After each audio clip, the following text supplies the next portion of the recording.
Santari. Hi, Jackie. Really nice to see you today. And I'm just so fascinated by your book, so I'm hoping you're going to tell me a lot about it. I'd love to know what inspired you to write it. Right. Well, the book is called Imagica, and it's taken me 2 years to write. And in the very beginning, it wasn't so much about I wanted to write a book, which sets out to do something. I had an experience one day where I had a deep longing to fill some part of me. There was like a sense of something missing. And one night I just reached over to my wife Celera, and I found that she had this desire, if you like, of bringing back the dragons into our life. Now, dragons for both of us have always meant magical things, excitement, mystery, sense of adventure, going off and doing marvellous things all over the world with this sense of enchantment.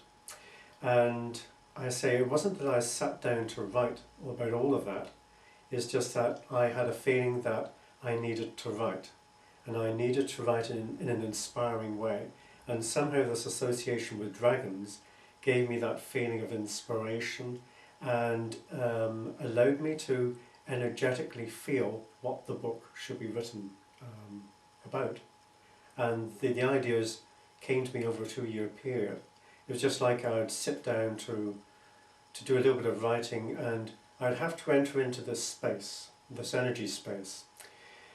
And I knew that I was sort of creating this energy space for the book, but it didn't appear to be like that at the very beginning. It's just like I had to sit down and write of something that had meaning to me.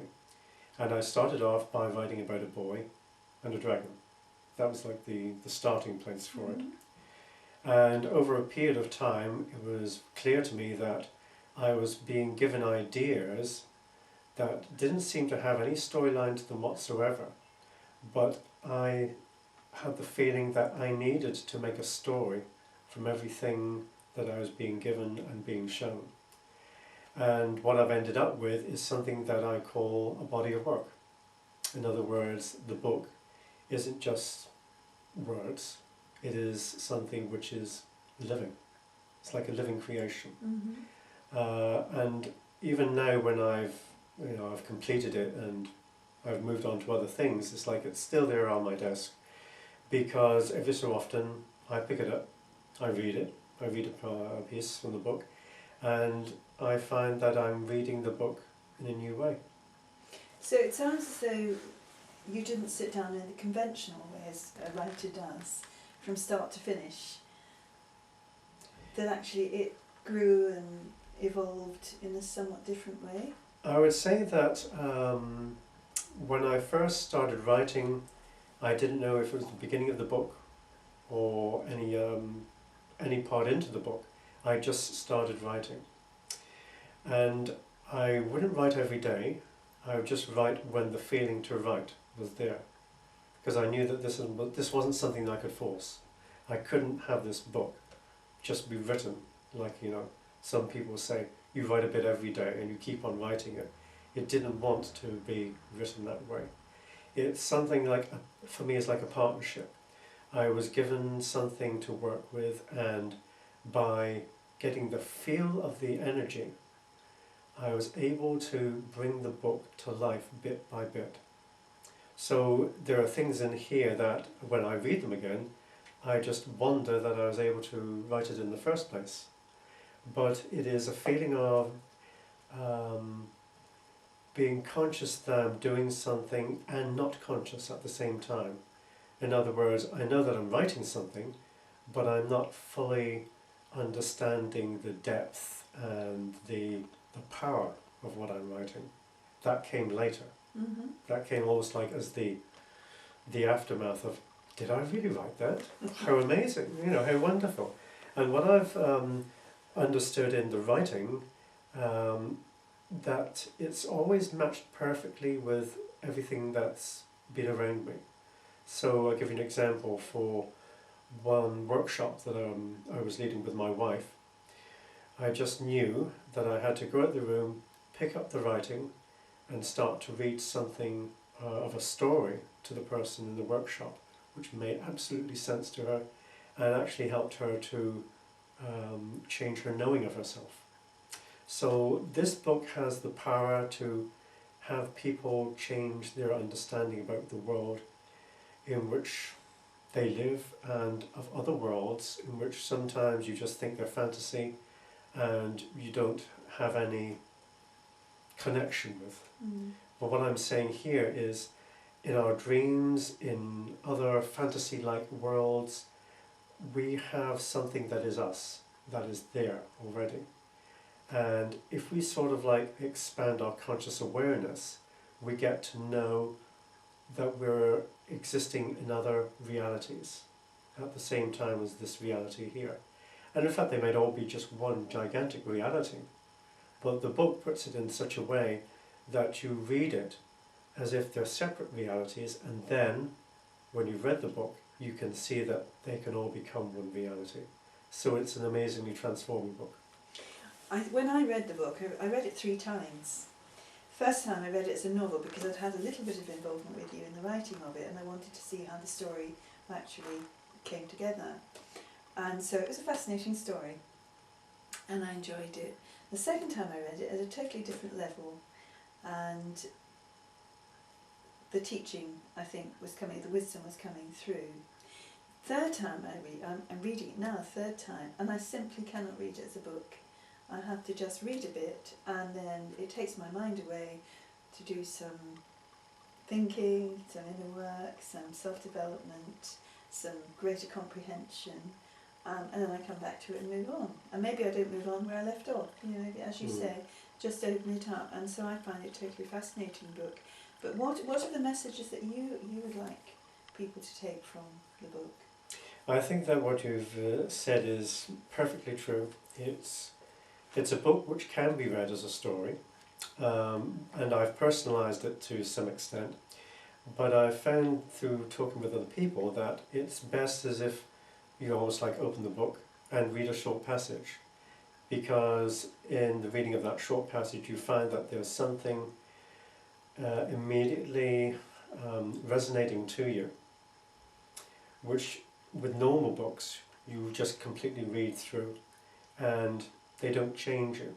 But somehow this book has the ability to make very subtle changes to you as you're reading it. So let me just read you one of my favourite pieces and see what you think of it. See what it touches on you. I'd love to hear it. Okay. This is at the very beginning of the book, and it's where the main character is in this place called Billerica, which is a dream world. It's a dream world setting. And he's just really starting to find out how he can operate in this dream world setting, as if he's just discovering things for the very first time. Now I understand, I said to myself. I create movement with songs. Sound makes things happen. A butterfly flitted into view and passed into the meadow. I couldn't help but sing a song for it. A secret world beyond there lies, ringing with sounds of butterflies. Encased in myriad colours they fly, into their realm of songs go I. As I listened to the melody, I found myself journeying above a field spread with butterflies, gorgeous in colour, each one measuring a foot across. There was buzzing in the air, similar to that of bees. Then it dawned on me that it was the butterflies, singing. In their midst I felt an incredible calm.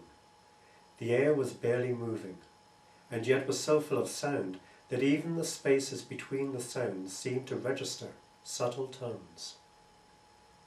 Suddenly I was back by the gate. I knew I'd been somewhere special. Something had drawn me into its realm for a few moments, giving a taste, a promise perhaps, of something fine and magical. Maybe this was how the magic could be made. The pictures and the sounds of the butterflies danced inside my body. I wondered what prompted the singing. I didn't expect a reply, so I was surprised when Billerica spoke. there is a delight that sings through every part of you.